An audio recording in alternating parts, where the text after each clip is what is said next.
Have you heard about ping pong diplomacy?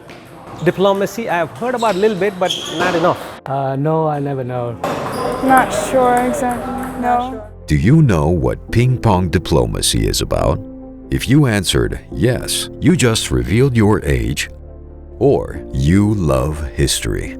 An unexpected friendship formed between the Chinese and American World Championship teams while on tour in Japan. The American team accepted an invitation to play in China, so on April 6, 1971, they landed in Beijing with accompanying reporters. They became the first Americans allowed to enter China since 1949. Connie Swiris recalls her experience from playing at the friendship match in China.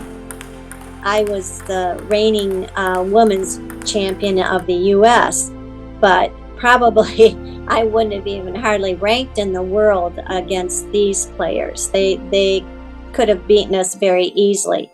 But the purpose was, the slogan was, friendship first, competition second. I was very nervous and apprehensive about going into China. But after being there for 6 or 7 days and meeting the people, they were all very friendly and very outgoing. I really started to relax and realize we don't have to have the same ideology, but we can be friends and not enemies. Their 8-day journey in China made headlines around the world and paved the way for President Nixon's historic visit to China in 1972, hence the term ping pong diplomacy. Judy Horfrost, at the age of 15, was the youngest player in the U.S. team visiting China. The whole trip was basically, I call it a red carpet tour of China. We were in Beijing and Shanghai and Guangzhou, and played matches in each of those 3 cities. The most significant thing that we did in China was to meet Premier Zhou Enlai at the Great Hall of the People. Consequently, in 1972, the Chinese table tennis delegation visited the U.S.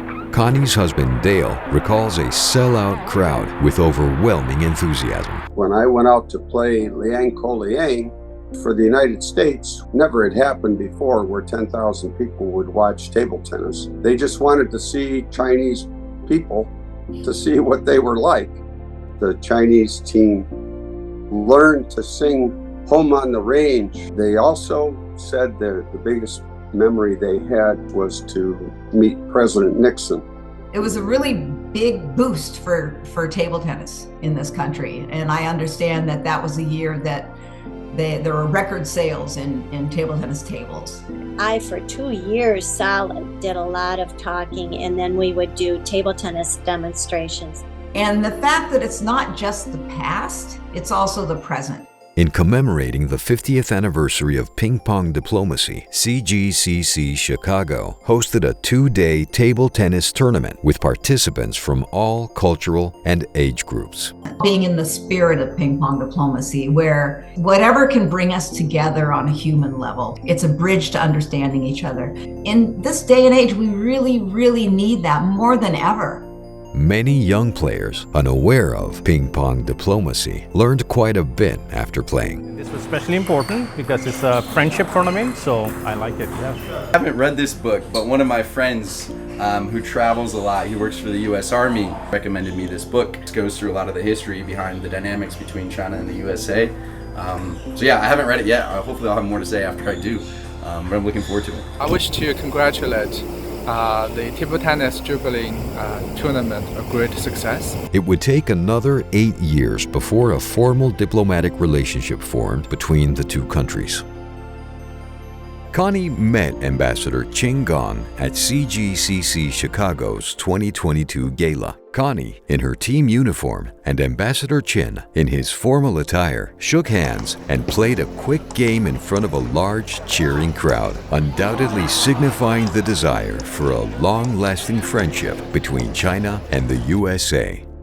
50 years later, the old mantra has a new meaning: friendship first, competition second. Let the ping pong legacy carry on with 2 of the world's greatest powers for another 50 years.